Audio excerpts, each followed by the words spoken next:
अस्सलाम वालेकुम। Chapter number 6 solids हमारा कंटिन्यू है, जिसमें हम डिस्कस कर रहे हैं types of crystalline solids. Types of crystalline solids में हमने 4 टाइप्स पढ़नी है: ionic solid, covalent solid, molecular solid और मेटालिक सॉलिड्स।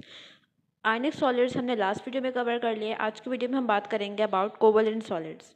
तो कोवेलेंट सॉलिड्स कैसे सॉलिड्स हैं? Solids in which atoms are bounded to each other by strong covalent bond. ऐसे solids जिनमें जो एटम्स हैं वो बाउंडेड हैं बाय कोवेलेंट बॉन्ड। ऐसे सॉलिड जिनमें एटम्स के दरमियान कोवेलेंट बॉन्ड मौजूद है, ऐसे सॉलिड्स किस कैटेगरी में आएंगे? कोवेलेंट सॉलिड्स में आएंगे। कोवेलेंट सॉलिड्स के एग्जांपल में आता है डायमंड, ग्रेफाइट, सिलिकॉन कार्बाइड,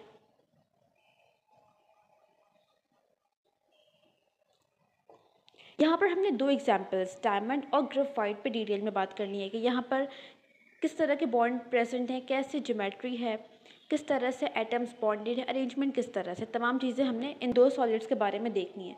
अच्छा, इससे पहले ये देख लो कि डायमंड और ग्रेफाइट दोनों किसकी फॉर्म्स हैं? कार्बन की फॉर्म्स हैं।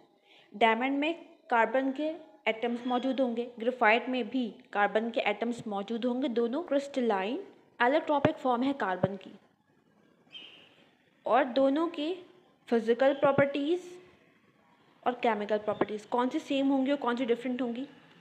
केमिकल प्रॉपर्टीज़ दोनों की सेम होंगी क्योंकि दोनों में क्या है? कार्बन के एटम्स हैं। फिजिकल प्रॉपर्टीज़ दोनों की डिफरेंट होंगी क्योंकि यहाँ पर जो अभी हम देखेंगे एटम्स की अरेंजमेंट है वो डिफरेंट तरह से, जिसकी वजह से फिजिकल प्रॉपर्टीज़ दोनों की डिफरेंट हो जाती हैं। पहले अगर हम बात करें डायमंड की, तो डायमंड में हर एक कार्बन एटम बॉन्डेड है 4 अदर कार्बन एटम से।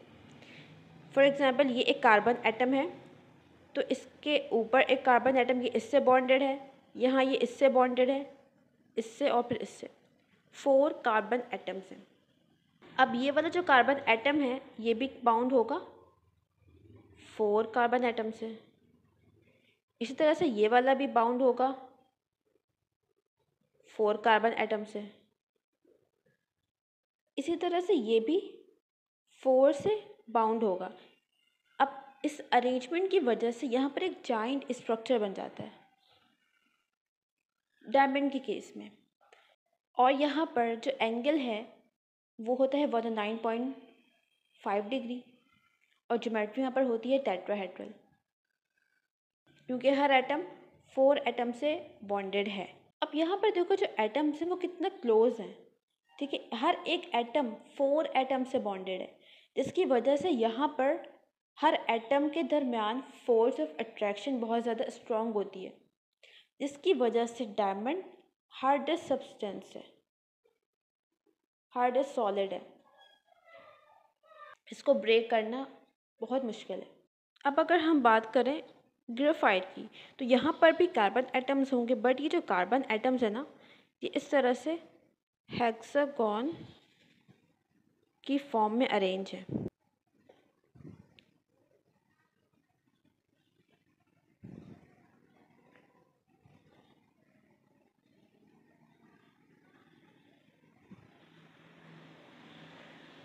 और यहाँ पर हर एक एटम बॉन्डेड है 3 एटम से।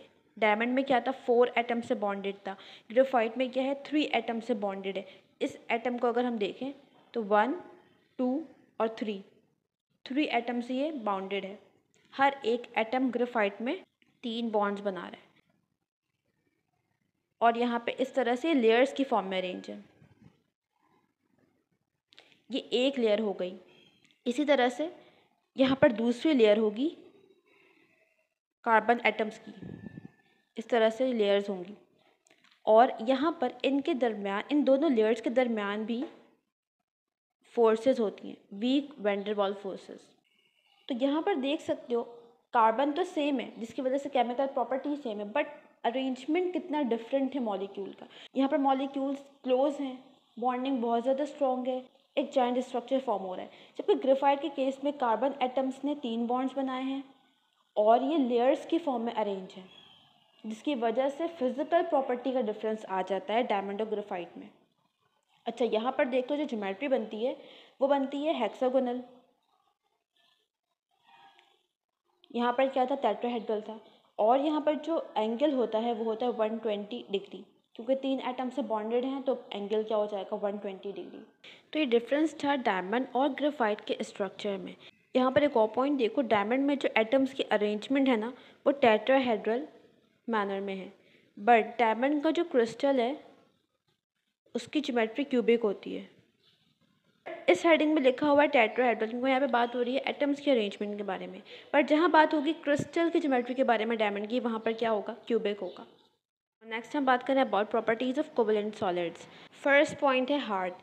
कोवेलेंट सॉलिड्स कैसे हैं, हार्ड है क्योंकि इनके दरमियान जो फोर्स ऑफ अट्रैक्शन है वो बहुत ज़्यादा स्ट्रॉन्ग है। ठीक है, इनके दरमियान क्या था, स्ट्रॉन्ग कोवेलेंट बॉन्ड था। नेक्स्ट है हाई मेल्टिंग पॉइंट। इसका रीज़न भी यही है क्योंकि एटम्स के दरमियान फोर्स स्ट्रॉन्ग है, ब्रेक करने के लिए ज़्यादा हीट देनी होगी जिसकी वजह से मेल्टिंग पॉइंट हाई हो जाएगा। उसके बाद है इंक्रीज डेंसिटी। इंक्रीज डेंसिटी किस वजह से हो रही है, क्योंकि एटम्स के दरमियान फोर्स बहुत ज़्यादा स्ट्रॉन्ग है, एटम्स क्या हैं, क्लोज हैं, जिसकी वजह से नंबर ऑफ एटम्स, अगर हम यूनिट वॉल्यूम में देखें तो वो ज़्यादा होंगे। यूनिट वॉल्यूम में एटम्स का नंबर ज़्यादा होगा जिसकी वजह से जो कोवेलेंट सॉलिड्स हैं वो कैसे हो जाते हैं, उनकी डेंसिटी ज़्यादा होती है। अगर यही एटम्स दूर दूर होते तो हम यूनिट वॉल्यूम लेते उसमें एटम्स बहुत कम आते जिसकी वजह से डेंसिटी कम होती। क्योंकि कोवेलेंट सॉलिड्स में फोर्स स्ट्रॉन्ग है, एटम्स क्लोज हैं, तो यूनिट वॉल्यूम में एटम्स का नंबर ज़्यादा हो जाएगा तो डेंसिटी भी ज़्यादा हो जाएगी। कोवेलेंट सॉलिड्स बैड कंडक्टर हैं इलेक्ट्रिसिटी के, जबकि हमने बात की थी कि graphite parallel two layers electricity को कंडक्ट कर सकता है क्योंकि यहाँ पर क्या होते हैं, फ्री इलेक्ट्रॉन्स होते हैं जिनकी वजह से इलेक्ट्रिसिटी कंडक्ट होती है। नेक्स्ट है insoluble in water. Covalent solids water में इनसॉल्युबल है क्योंकि कोवेलेंट सॉलिड्स कैसे होते हैं, नॉन पोलर होते हैं। तो non polar compounds polar solvent में डिसॉल्व नहीं हो सकते, इसी वजह से कोवेलेंट सॉलिड्स वाटर में इनसॉल्युबल होते हैं। आयनिक सॉलिड्स कैसे थे, आयनिक सॉलिड्स वाटर में सॉल्युबल थे क्योंकि आयनिक सॉलिड्स में भी आइंस थे, चार्जेस थे, और वाटर भी क्या है, एक पोलर सॉल्वेंट है, यहाँ पर भी पार्शियल चार्जेस होते हैं। तो लाइक डिसॉल्व लाइक, जो पोलर होगा वो पोलर सॉल्वेंट में डिसॉल्व होगा, जो नॉन पोलर होगा वो नॉन पोलर सॉल्वेंट्स में डिसॉल्व होगा। यहाँ पे हमारा टॉपिक कंप्लीट होता है कोवेलेंट सॉलिड्स का। नेक्स्ट हम बात करेंगे about metallic solids. Metallic solids को समझने के लिए हमें पहले समझना होगा इलेक्ट्रॉन सी थ्योरी क्या है।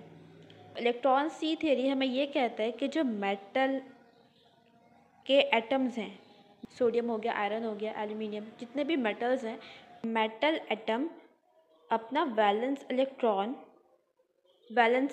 जो लास्ट शेल में है, वैलेंस इलेक्ट्रॉन, मेटल एटम अपना वैलेंस इलेक्ट्रॉन लॉस कर देते हैं। कहाँ पर, इनटू वेकेंट स्पेसेस।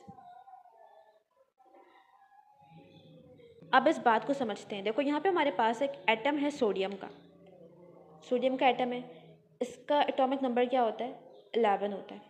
तो इसके लास्ट शेल में एक इलेक्ट्रॉन है, एक इलेक्ट्रॉन, ये इसका वैलेंस इलेक्ट्रॉन है, एक इलेक्ट्रॉन है सोडियम के पास जो कि इसका वैलेंस इलेक्ट्रॉन हुआ। अब ये सोडियम एटम क्या करेगा, मेटल है तो अकॉर्डिंग टू इलेक्ट्रॉन सी थ्योरी ये क्या करेगा, अपना वैलेंस इलेक्ट्रॉन लॉस कर देगा। इसने ये इलेक्ट्रॉन यहाँ से रिमूव कर दिया और ये इलेक्ट्रॉन कहाँ पर आ जाएगा, वेकेंट स्पेसेस में, जो एम्प्टी स्पेसेस हैं। यहाँ पर देखो ये एक एटम है, ये एक एटम है, एटम एटम सारे क्या हैं, एटम्स हैं। सोडियम के एटम्स ले लेते हैं, सारे सोडियम के एटम्स हैं। अब ये एटम यहाँ पर हमने इसको जूम करके देखा, इस एटम ने क्या किया, अपना जो वैलेंस इलेक्ट्रॉन है इसको लॉस कर दिया। ठीक है, इस एटम से ये इलेक्ट्रॉन यहाँ पर निकल गया और ये कहाँ पर आ गया, जो यहाँ पे एम्प्टी स्पेसेस है ना एटम्स के दरमियान, वेकेंट स्पेसेस, वहाँ पर ये इलेक्ट्रॉन आ गया। अब जब इलेक्ट्रॉन निकल गया एटम से तो एटम पे कौन सा चार्ज आ जाएगा, पॉजिटिव चार्ज आ जाएगा। तो यहाँ पर जितने भी एटम्स हैं सोडियम के, ये तमाम एटम्स क्या करेंगे, एक एक इलेक्ट्रॉन, क्योंकि अभी हम बात कर रहे हैं सोडियम की और सोडियम के पास एक वैलेंस इलेक्ट्रॉन है, तो ये तमाम एटम्स जो कि सोडियम के हैं ये अपना एक एक इलेक्ट्रॉन यहाँ पर लॉस कर देंगे और ये एक एक इलेक्ट्रॉन्स हर एटम के कहाँ पर आ जाएंगे, एम्प्टी स्पेसेस में आ जाएंगे, जो इन एटम्स के दरमियान मौजूद हैं, एम्प्टी स्पेसेस। ठीक है, ये इसका इलेक्ट्रॉन हो गया, हर एक एटम अपना इलेक्ट्रॉन लॉस कर रहा है। अब एटम से इलेक्ट्रॉन निकल गया तो हर एटम पे कौन सा चार्ज आ जाएगा, ये पॉजिटिव चार्ज आ जाएगा, ये बन जाएंगे कैटाइंस। तमाम एटम्स कैसे हो गए? पॉजिटिव हो गए। तो यहाँ पर जो ये पॉजिटिव हमें चार्जेस दिख रहे हैं, जो बुक में डायग्राम भी बनी है, ये पॉजिटिव चार्जेस क्या हैं? ये मेटल के एटम्स हैं जिन्होंने इलेक्ट्रॉन लॉस कर दिया है और अब ये बन गए हैं आइंस, मेटल आइंस। और ये जो यहाँ पर ये क्या है? ये इलेक्ट्रॉन्स हैं, तो पता है। यहाँ पर जो मेटल आइंस हैं ये फिक्स्ड हैं, ये मूव नहीं कर सकते, इनकी पोजीशन फिक्स्ड है। जबकि ये जो इलेक्ट्रॉन्स हैं ना, ये डीलोकलाइज्ड हैं, ये मूव कर सकते हैं। ये डीलोकलाइज्ड इलेक्ट्रॉन्स है, ये यहाँ पर एम्प्टी स्पेसेस में मूव कर सकते हैं। तो ये था इलेक्ट्रॉन सी थ्योरी। यहाँ पर देख सकते हो जितने भी मेटल आइंस हैं उनके सराउंडिंग में एक सी बन गया है, उनके अराउंड एक सी बन गया है इलेक्ट्रॉन्स का। तो इसीलिए से हम क्या कर रहे हैं? इलेक्ट्रॉन सी थ्योरी। अब यहाँ पर मेटल आइंस कैसे हैं? पॉजिटिवली चार्ज हैं। इलेक्ट्रॉन्स पे क्या चार्ज है? नेगेटिव चार्ज है। तो ऑपोजिट चार्जेस हैं, इनके दरमियान एक फोर्स ऑफ अट्रैक्शन डेवलप हो जाएगी, एक बॉन्डिंग डेवलप हो जाएगी। इस बॉन्डिंग को हम कहते हैं मेटालिक बॉन्ड। मेटालिक बॉन्ड समझ आया? किसके दरमियान बन रहा है? पॉजिटिवली चार्ज मेटल आइन। ठीक है, ये मेटल होना लाजमी है। पॉजिटिवली चार्ज मेटल आइन और दूसरा क्या है? इलेक्ट्रॉन। पॉजिटिवली चार्ज मेटल आइन और इलेक्ट्रॉन के दरमियान जो फोर्स ऑफ अट्रैक्शन है, जो बॉन्डिंग है, उससे हम क्या कहते हैं? Metallic bond. और ऐसे सॉलिड्स जिनमें ये मेटालिक बॉन्ड मौजूद होगा, उन सॉलिड्स को हम क्या कहेंगे? Metallic solids. तो अगर हम बॉन्डिंग की बात करें तो मेटालिक बॉन्ड, पार्टिकल की बात करें तो मेटल आइन और पूल ऑफ इलेक्ट्रॉन। अच्छा, अब मेटालिक सॉलिड्स के अगर हम एग्जांपल देखें तो एग्जांपल में आते हैं मेटल्स आएंगे, जैसे कि सोडियम हो गया, एल्यूमिनियम हो गया, आयरन हो गया। तो मेटल्स आएंगे मेटालिक सॉलिड्स में। नेक्स्ट हम बात करें about properties of metallic solids. First है malleable and ductile. Malleable and ductile का क्या मतलब है? इट मीन्स कि मेटालिक सॉलिड्स को हम शीट्स में कन्वर्ट कर सकते हैं, शीट्स बना सकते हैं इनकी। और डक्टाइल है मतलब इनको हम वायर्स में कन्वर्ट कर सकते हैं, इनसे हम वायर्स बना सकते हैं। तो मेटालिक सॉलिड्स क्या है? मेलिएबल है, शीट्स बन सकती है इनसे, इनसे हम वायर्स बना सकते हैं, जैसे कि एल्यूमिनियम वायर्स होते हैं, कॉपर वायर्स होते हैं। नेक्स्ट है मेटालिक लस्टर। इट मीन्स कि अगर हमारे पास एक मेटालिक सॉलिड है ना, इसको जब हम कट करेंगे तो ये सरफेस हमें शाइनी सरफेस इसका दिखेगा, इससे हम कहते हैं मेटालिक लस्टर। लस्टर मतलब होता है शाइन। तो मेटालिक सॉलिड्स को जब हम फ्रेशली कट करते हैं तो इनका सरफेस शाइनी सरफेस होता है। उसके बाद है इलेक्ट्रिकल कंडक्टिविटी। अब इसे बताने की ज़रूरत तो नहीं है, इलेक्ट्रिकल कंडक्टिविटी होगी मेटालिक सॉलिड्स में या नहीं होगी। मेटालिक सॉलिड्स में क्या है? अभी हमने देखा फ्री इलेक्ट्रॉन्स हैं। जब फ्री इलेक्ट्रॉन्स आ गए तो इलेक्ट्रिकल कंडक्टिविटी होगी। नेक्स्ट है हीट कंडक्टिविटी। हीट कंडक्टिविटी भी मेटालिक सॉलिड्स में होती है डीलोकलाइज इलेक्ट्रॉन्स की वजह से। फॉर एग्जांपल एक रॉड है, यहाँ पर ये मेटालिक सॉलिड है, इसमें फ्री इलेक्ट्रॉन्स मौजूद हैं।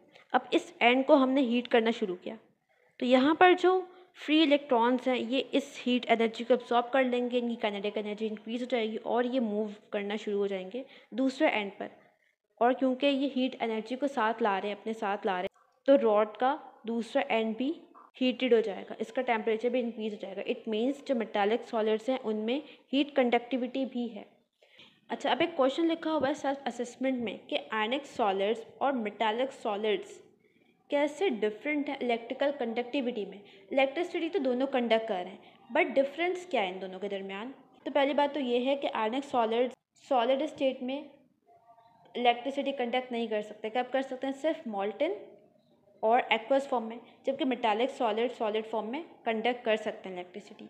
दूसरी बात ये है कि आयनिक सॉलिड्स में हमने देखा था जो इलेक्ट्रिकल कंडक्टिविटी थी वो किसकी मूवमेंट की वजह से हो रही थी? आइंस की वजह से। कैटाइंस और एनाइंस की मूवमेंट की वजह से यहाँ पर इलेक्ट्रिकल कंडक्टिविटी हो रही थी। जबकि मेटालिक सॉलिड्स में इलेक्ट्रिकल कंडक्टिविटी किसकी वजह से है? डीलोकलाइज या फिर फ्री इलेक्ट्रॉन्स की वजह से। तो कंडक्टिविटी तो दोनों में है, इलेक्ट्रिकल कंडक्टिविटी दोनों में है, बट उनका रीज़न डिफरेंट है। आयनिक सॉलिड्स में आयंस की वजह से है इलेक्ट्रिकल कंडक्टिविटी, जबकि मेटालिक सॉलिड्स में डीलोकलाइज इलेक्ट्रॉन की वजह से है इलेक्ट्रिकल कंडक्टिविटी। तो यहाँ पे हमारा टॉपिक कंप्लीट होता है मेटालिक सॉलिड्स का। अब नेक्स्ट हमारा होगा मॉलिक्यूलर सॉलिड।